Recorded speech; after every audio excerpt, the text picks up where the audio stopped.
Meus queridos, a paz do Senhor, estamos juntos mais uma vez aqui na Academia de Pregadores. Eu sou o pastor Anderson Silva e nós vamos estudar a lição de número 4 deste nosso terceiro trimestre de 2017. A lição de número 4 do dia 23 de julho de 2017, com o título O Senhor e Salvador Jesus Cristo. O texto áureo da nossa lição está em João capítulo 14, versículo 6, que nos diz o seguinte: Disse-lhe Jesus: Eu sou o caminho, a verdade e a vida. Ninguém vem ao Pai senão por mim. Verdade prática.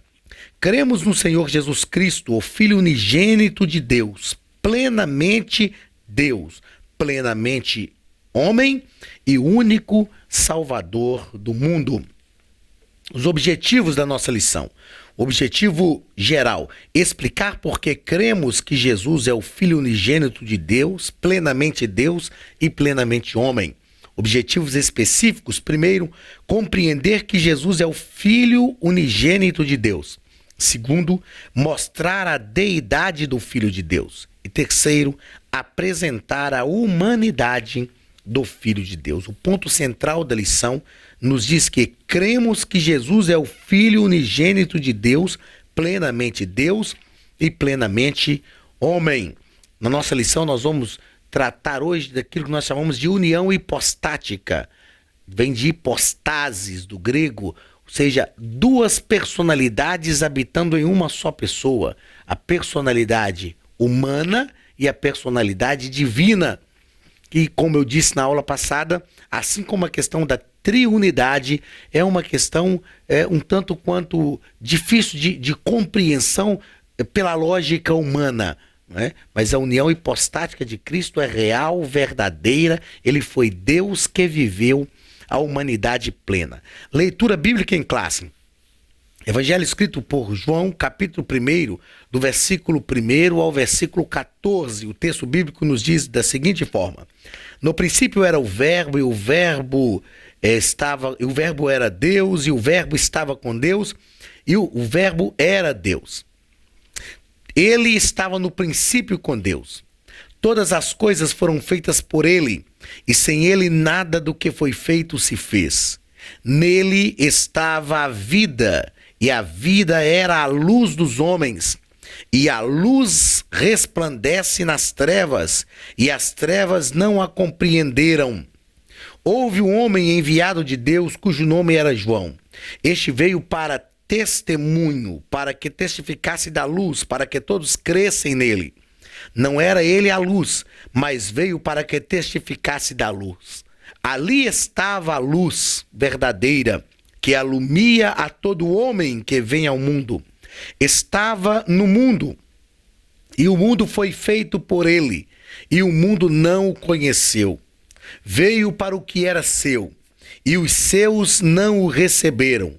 Mas a todos quanto o receberam, deu-lhes o poder de serem feitos filhos de Deus, aos quais creem no seu nome, os quais não nasceram do sangue, nem da vontade da carne, nem da vontade do varão, mas de Deus. O Verbo se fez carne e habitou entre nós, e vimos a sua glória como a glória do unigênito do Pai, cheio de graça e de verdade. O apóstolo João está falando sobre a encarnação de Cristo, a plenitude da encarnação de Cristo. E eu, antes de entrarmos aqui na introdução da nossa lição, eu quero voltar à verdade prática, que nos diz o seguinte: cremos no Senhor Jesus Cristo, o Filho unigênito de Deus, plenamente homem e o único Salvador do mundo. Nós vamos perceber que, durante a nossa lição, nós trataremos disso também, mas nós vamos perceber que o termo unigênito é muitas vezes substituído por único, porque Deus nos deu o seu único Filho. E a palavra unigênito expressa com mais profundidade a ideia do que João quer transmitir quando fala sobre esse Filho unigênito de Deus. Unigênito não é somente aquele que é único. Unigênito fala daquele que tem a mesma origem, daquele que tem a mesma essência do Pai. Essa é a ideia de unigênito. Porque quando nós falamos de único filho, a gente acaba se confundindo, porque na nossa mentalidade, por exemplo, no meu caso eu tenho 3 filhos, então eu não sou pai de um único filho, eu sou pai de 3 filhos. 2 meninas e um menino. E é quando a gente fala único, dá essa ideia tão somente mesmo de paternidade. Mas quando nós falamos de unigênito, dá a ideia de pertencimento. Não só de pertencimento como propriedade, mas de pertencimento como origem, com características semelhantes ao pai que o próprio filho pertence. Então o filho unigênito aí não é só a ideia de único. O filho unigênito é a ideia de ter a essência, de participar da mesma essência, não só participar, mas ter realmente a mesma origem e a mesma essência do Pai. Então, o unigênito de Deus, plenamente Deus. Paulo fala sobre isso na carta aos Filipenses. Ele diz: tende em vós o mesmo sentimento que houve em Cristo, que mesmo sendo Deus. Então, Jesus foi plenamente Deus. Ele é, né? A gente fala foi por causa da encarnação, mas ele é, né? Deus eterno, mesmo ontem, hoje e será para sempre. Então ele é plenamente Deus. Lá na carta aos Filipenses, Paulo vai dizer isso, mesmo sendo Deus, e não deixou de ser Deus. Mas ele foi também, a verdade prática nos diz, plenamente homem.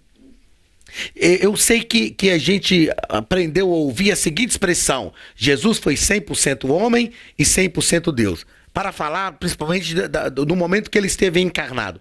Particularmente, eu não gosto de usar esse termo, 100% homem e 100% Deus, porque acaba fazendo um trocadilho. Como é que ele fez 100% homem e 100% Deus? Foi 200%? Como é que funciona isso? Na verdade, eu gosto de usar a seguinte frase: Jesus foi Deus que viveu a humanidade plena.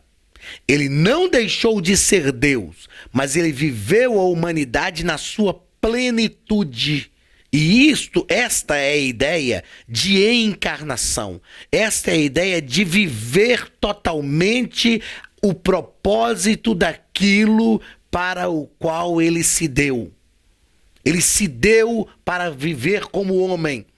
Ele se encarnou por ser Deus. A gente vai aprender nessa lição sobre a divindade de Cristo, né? Então, e eu já falei em aulas anteriores que Jesus não veio se encarnar por uma solicitação do Pai ou por uma ordem do Pai. Ele veio porque ele quis se entregar.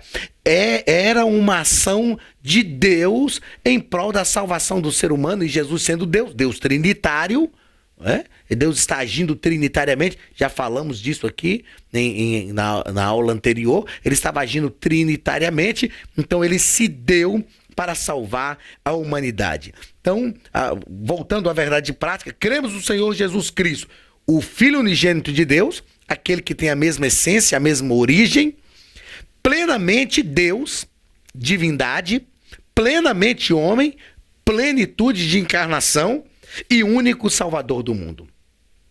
Não há outro nome pelo qual devamos ser salvos. Somente pelo nome de Cristo, justamente porque ele se deu para isto, ele se entregou para isto, para salvar a humanidade. Na próxima lição, nós vamos estudar sobre a doutrina do pecado e sobre a restauração do ser humano, e vamos tratar desse aspecto da salvação. Por que Jesus é o único Salvador do mundo? Por que ele tem essa autoridade? Porque ele se entregou para pagar o preço da justiça de Deus. Não o preço para o diabo, para o adversário, mas o preço para o próprio Deus, porque é a justiça de Deus que estava precisando ser satisfeita. Nós vamos tratar disso. Vamos à introdução da nossa lição. O pastor Ezequiel Soares nos diz que o enfoque dessa nossa lição é a verdadeira identidade de Jesus. E como nós já falamos desde a primeira aula, a revista desse trimestre está falando sobre a razão da nossa fé. Eu sei que para nós que já cremos em Cristo, já o recebemos como Salvador, é irrelevante nós tratarmos da verdadeira identidade dele, porque para nós isso é uma experiência empírica, nós já experimentamos, nós já conhecemos isto. Então, se vamos tratar ou não da verdadeira identidade de Jesus, isso não vai mudar a nossa fé, não vai interferir naquilo que nós cremos, mas nós precisamos entender a verdadeira razão da nossa fé para que nós possamos continuar crendo, vivendo e, sobretudo, uma das coisas magníficas para nós nesse trimestre é aprendermos durante todas essas lições sobre teologia sistemática para que nós possamos fazer apologia da nossa fé, defender verdadeiramente a nossa fé e mostrar ao mundo quem é verdadeiramente o Jesus que nós acreditamos, que nós entregamos também aos nossos sentimentos, entregamos a nossa vida aos seus cuidados. Primeiro ponto, o Filho unigênito de Deus. Primeiro parágrafo, o Filho de Deus. O pastor Ezequiel Soares vai nos dizer aqui, olha, que o apóstolo João explica no seu evangelho o motivo que o levou a escrever o evangelho. Ele diz: estes, porém, foram escritos para que creiais que Jesus é o Cristo, o Filho de Deus. Este é o objetivo, para que creiais. Aí ele diz: para que a gente tem que crer? Para que, crendo, tenhais vida em seu nome. Então, o primeiro objetivo importante aqui, o primeiro ponto importante a ressaltar é sobre a identidade de Jesus. Ele é o Cristo, o Filho de Deus. João está escrevendo para isso, para que vocês creiam que ele é o Cristo, o Filho de Deus. E o segundo objetivo, tão importante quanto o primeiro, é que para a partir desta crença, nós tenhamos a revelação do verdadeiro objetivo da sua encarnação, que é a redenção de todo aquele que nele crê. João vai ser enfático que este é o Filho de Deus, né, que foi dado por nós. E é importante nós pensarmos aqui, o pastor Ezequiel Soares nos coloca Isaías capítulo 9, quando diz que um menino nos nasceu e um filho se nos deu.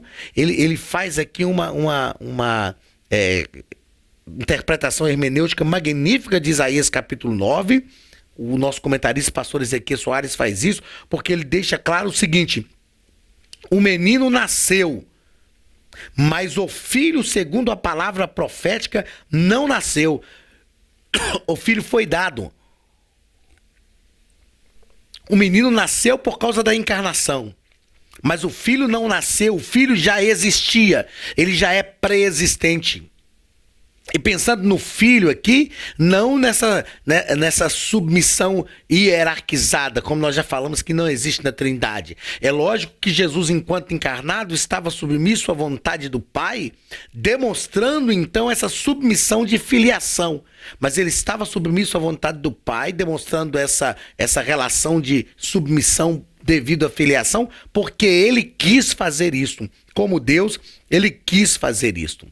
Tá, ok? Então, o menino nos nasceu, mas um filho se nos deu. Foi dado, dádiva. O que é isso? Graça, favor imerecido. A graça do Senhor Jesus, que vem por causa do amor de Deus e que vem por causa das consolações, por causa das consolações do Espírito Santo, que é, na verdade, satisfeita na nossa vida, realizada na nossa vida. É o que nós já tratamos na lição anterior. Segundo parágrafo, o significado aqui do termo filho nas Escrituras, ele é amplo, e uma das acepções diz respeito à mesma natureza do Pai. É o que nós falamos anteriormente. Filho porque tem a mesma natureza. Filho porque tem a mesma origem. Filho porque é como o Pai. filho porque ele tem a mesma divindade do pai. Por isso ele é chamado de filho. Essa questão de Jesus ser chamado de filho, às vezes confunde um pouco na mente de algumas pessoas, porque acham o seguinte, bem, como eu disse, eu sou pai de 3 filhos e eu os criei. Eu os criei primeiro porque eles foram gerados a partir da união com a minha esposa. E depois eu os criei porque, na verdade, eu os sustentei e estou sustentando. E eles vão crescendo, criando este vínculo, né, de dependência. Quando nós pensamos no Filho, que é Deus encarnado, ele está submisso ao Pai. Mas a plenitude, ou a maneira plena de se pensar em Jesus como Filho, é concebermos esta mesma origem, essa mesma essência que é o Pai. Porque ele não foi criado pelo Pai. E aí eu volto aqui ao que o pastor Ezequiel Soares, como eu disse, brilhantemente faz a interpretação hermenêutica do capítulo 9 de Isaías, que um menino nasceu, mas o filho nos foi dado, não foi criado. Porque o filho já era pré-existente. Então Jesus não foi criado, o filho não foi criado pelo pai. O filho se encarna para viver submisso à vontade do pai por vontade própria, por ser ele também Deus, sendo esta uma ação trinitária de Deus para salvar o ser humano. Terceiro parágrafo do primeiro ponto, significado de unigênito. É aquilo que nós já falamos, o vocábulo vem de monós, único, e de genés, que parece derivar de genos, raça, tipo. Ou seja, ele é o único que tem a mesma raça, que tem o mesmo tipo, é o único da mesma origem que o pai, é o único da mesma essência que o pai. Então, unigênito fica muito mais próprio do que falar único. Que embora a origem, a raiz da palavra seja a mesma, mas o unigênito é mais profundo do que o único. O único é aquele que tem só ele. O unigênito é aquele que vem, além de ser único, ele vem da mesma essência. Então ele é Deus também. E esse é o grande objetivo de nós estudarmos a divindade de Cristo, né? Saber que ele também é Deus. Ele se encarnou, mas não deixou de ser Deus. Viveu plenamente como homem, sendo Deus. Segundo ponto da nossa lição, a deidade do Filho de Deus.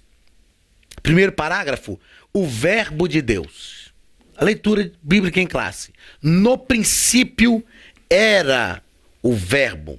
O verbo aqui é a palavra de Deus. Não é? O termo grego logos, que aparece 2 vezes aqui, fazendo alusão a essa divindade. No princípio era o verbo, e o verbo era Deus, e o verbo estava com Deus. Então o termo Deus vai aparecer 2 vezes nessa passagem. Uma delas faz referência ao Pai. O verbo estava com Deus, ou seja, o verbo aqui é a palavra, que é o Filho encarnado, ele estava com Deus. E o verbo era Deus, que é a segunda referência. E é interessante que, eu já citei isso aqui outras vezes, João diz assim, no princípio era o verbo, e o verbo era Deus, e o verbo estava com Deus. Então, veja bem, ele está dizendo que aqui no princípio o verbo já era, o verbo já estava, então ele existe desde o princípio. E repetindo aqui, o que o pastor Ezequiel Soares nos propõe neste ponto, o termo verbo aqui é utilizado primeiro para falar do próprio Deus e depois para falar que o verbo também era Deus, mostrando essa divindade de Cristo, que é o verbo, que é o logos, que é a palavra de Deus encarnada. A própria palavra de Deus que dá ação a todas as coisas, ela se encarna agora, que é o próprio Deus, o Filho que vem para viver entre os homens e que é Deus também. Então o verbo divino está incluído na essência una e indivisível da deidade, embora seja ele distinto do Pai. Já estudamos na lição passada sobre a trindade ou a triunidade e deixamos isto claro, não é? Principalmente pensando naquela visão de Jürgen Moltmann, que vai nos dizer que todas as ações de Deus são trinitárias e que há uma ênfase histórica para a trindade.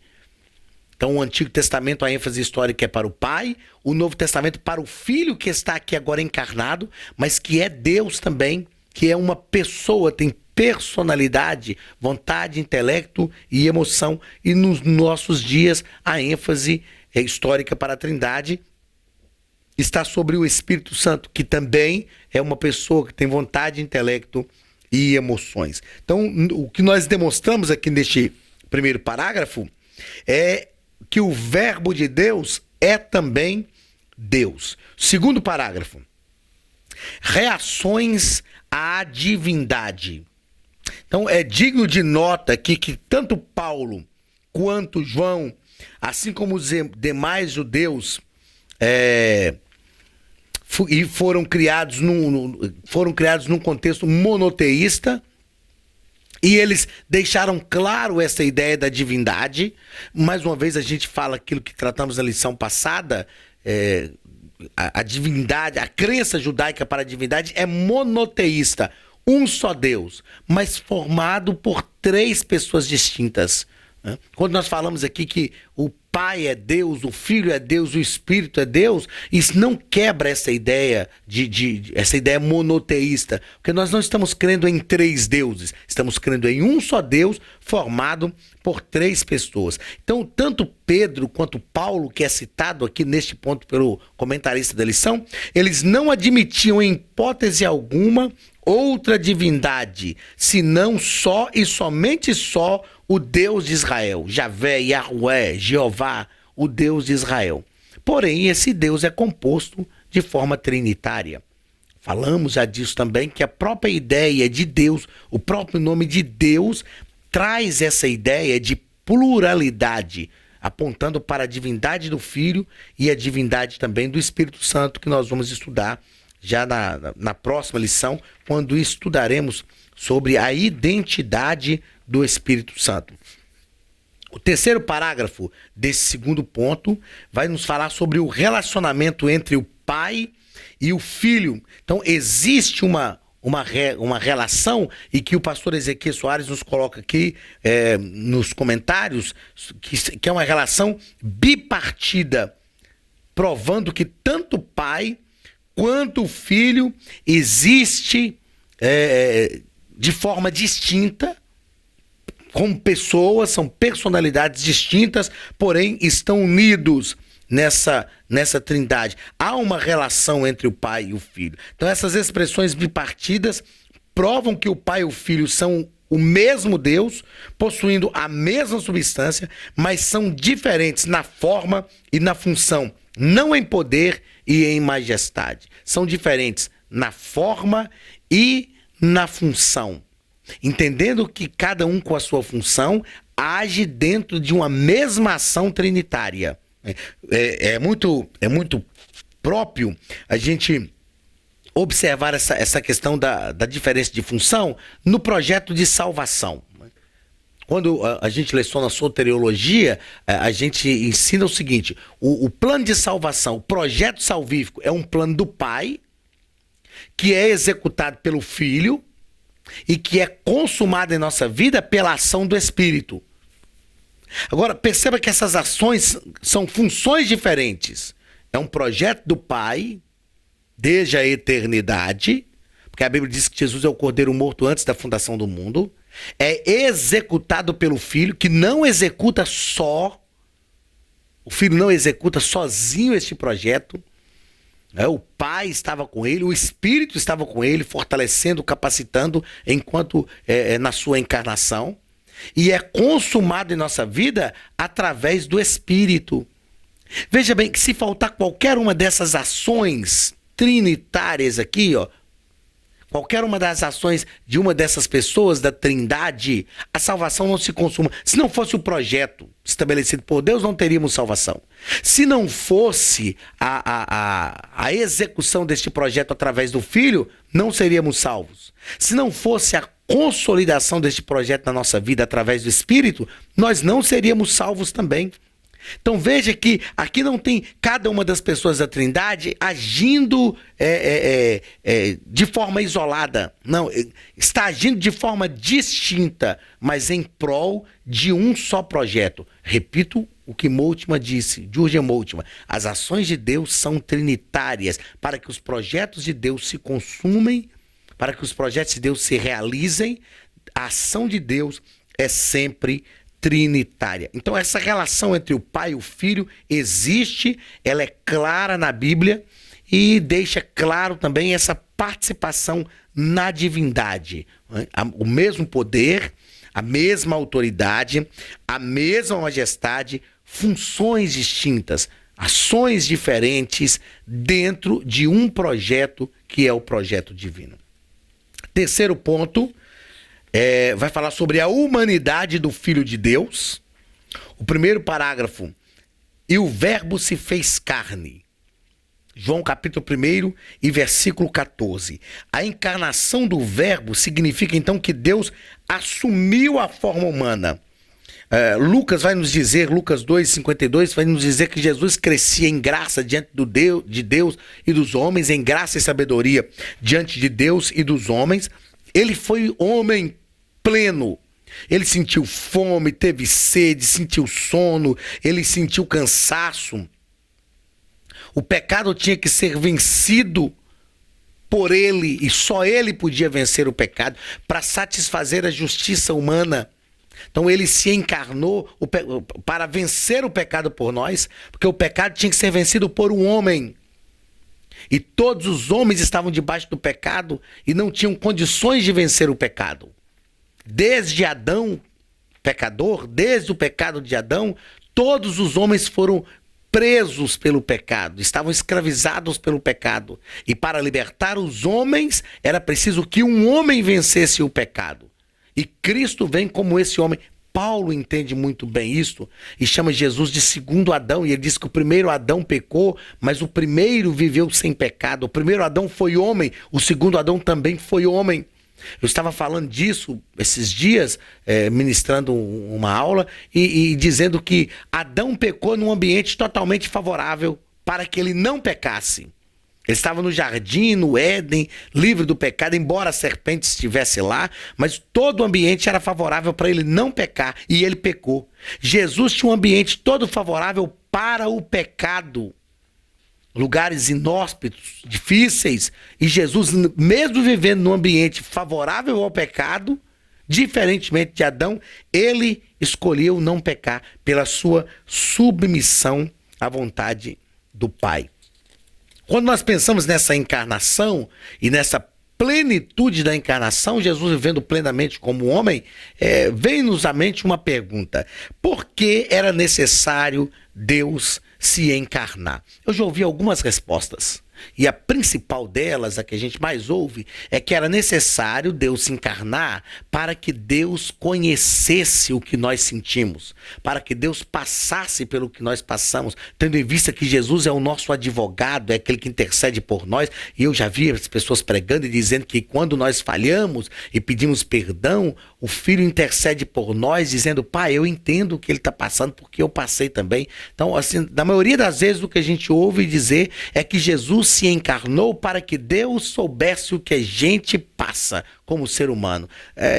Isso é um grande equívoco. Primeiro, porque Deus é Deus, ele é soberano, ele sabe de todas as coisas, ele é onisciente. Deus não precisa se encarnar para saber o que o homem sente. Segundo, porque a encarnação tem um objetivo totalmente oposto. Cristo não se encarnou, Deus não se encarnou através de Cristo para saber o que a gente sente, para conhecer a gente de verdade. Aliás, até porque nós somos obras dele. Ele nos criou e ele conhece muito bem as suas obras. Então, ao contrário do que se ensina, Deus não se encarnou em Cristo para que ele nos conhecesse. A encarnação é justamente o contrário. Ele se encarnou para que nós pudéssemos conhecê-lo plenamente. A encarnação de Cristo, eu disse isso aqui desde a primeira aula, é o ápice, é o clímax, é o ponto máximo da revelação de Deus ao homem. É como se a ideia aqui é a seguinte: Deus quer que o homem o conheça, e ele se revela no Antigo Testamento de várias formas, e o ser humano passa a conhecê-lo, mas essa revelação, esse conhecimento ainda é limitado. Já era o projeto de Deus se revelar de forma plena. Aí então o que Deus faz? Ele vem viver entre os homens. É como se eu dissesse o seguinte: a melhor forma de você me conhecer é vivendo comigo. Porque quem são as pessoas que mais nos conhecem? A nossa família. Filhos, esposa, aqueles que convivem com a gente dentro de casa. Essas pessoas nos conhecem de perto. Nos conhecem muito bem, nos conhecem de verdade. Para que o ser humano conhecesse a Deus de verdade, Jesus Cristo se encarna, o Deus que se fez homem, para que nós pudéssemos conhecê-lo. E aí o texto áureo da nossa lição vai nos deixar isso muito claro, porque os homens buscavam um caminho, buscavam uma verdade, buscavam uma vida verdadeira. Aí Jesus se encarna e diz: eu sou o caminho, não um caminho, mas sou o caminho, ou seja, o único. Eu sou a verdade, não uma verdade. Toda ação religiosa, seja qual for a fé que se professa, toda ação religiosa no mundo busca uma verdade. Mas Jesus não é uma verdade, ele é a verdade. Toda ação religiosa, seja qual for a fé que se professa, busca a vida verdadeira. Aí Jesus diz: eu sou a vida. Então Deus se encarna não para que ele nos conhecesse bem, mas para que nós o conhecêssemos profundamente. A encarnação de Cristo proporcionou-nos isso. O escritor aos Hebreus nos ensina isso. Depois que o véu do templo se rasgou, o escritor aos Hebreus nos diz assim: portanto agora que o Filho se encarnou, que o Verbo se fez carne, agora que ele habitou entre nós, agora que ele nos deu condição de conhecê-lo plenamente, agora que o véu do templo se rasgou, portanto agora entremos diante dele com inteira liberdade e plena certeza de fé. Então Jesus se encarna, Deus se encarna para que nós conhecêssemos a Deus de perto, face a face. Como era impossível que nós acessássemos o mundo de Deus, Deus acessou o nosso mundo. Esses dias eu estava lecionando espiritualidade cristã e falei sobre isso, que muitas vezes o nosso problema é querer acessar o mundo de Deus. Nós não precisamos acessar o mundo de Deus, nós precisamos conhecer Deus que já acessou o nosso mundo. Isso é profundo e importantíssimo, muda o nosso contexto, a nossa ideia de espiritualidade, porque nós queremos viver uma espiritualidade para ir para o céu, e na verdade nós temos que viver uma espiritualidade para nos relacionar com Cristo, e através desse relacionamento com Cristo, nós conseguiremos chegar no céu. Eu usei a seguinte metáfora até para os alunos, lecionando espiritualidade cristã: olha, se você quiser conhecer a minha casa, qual é a melhor maneira de você entrar em minha casa e conhecê-la plenamente? Se tornando meu amigo, se relacionando comigo. Porque você não vai entrar na minha casa sem a minha presença, porque vai ser invasão domiciliar. Agora, se você se tornar meu amigo, é muito comum, principalmente para nós brasileiros, hein? Mostrar a casa para os amigos. Vem cá, vem conhecer minha casa, deixa eu te mostrar. Então, o céu que nós estamos almejando não pode ser tomado sem que nós nos relacionemos com Cristo. Se nós queremos conhecer o céu, aí a Bíblia vai nos ensinar sobre isso. Quem é aquele que subiu, senão aquele que desceu?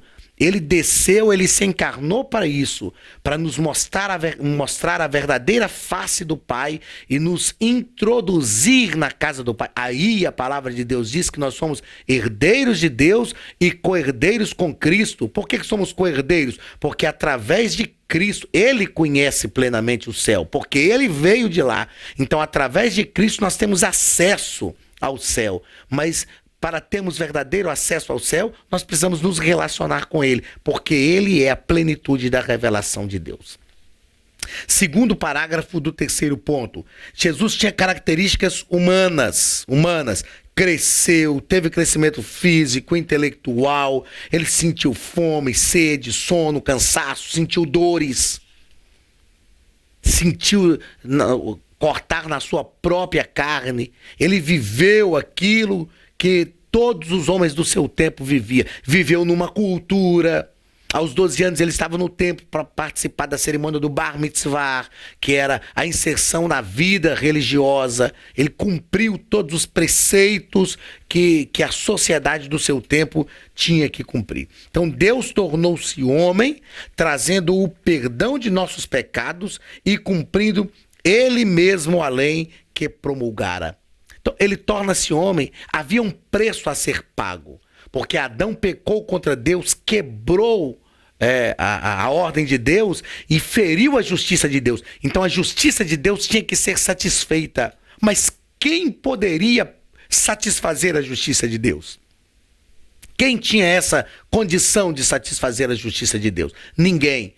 Somente o próprio Deus tinha condição de satisfazer a sua própria justiça. Por isso, Deus Filho se encarna para morrer em favor do homem pecador, para satisfazer a justiça de Deus e nos dar o direito de estar com Deus novamente. Assim como Deus estava com Adão e Eva no Éden, nós temos o direito de estar com Ele através de Cristo, que veio e habitou entre nós e pagou o preço pelos nossos pecados, satisfazendo a justiça de Deus.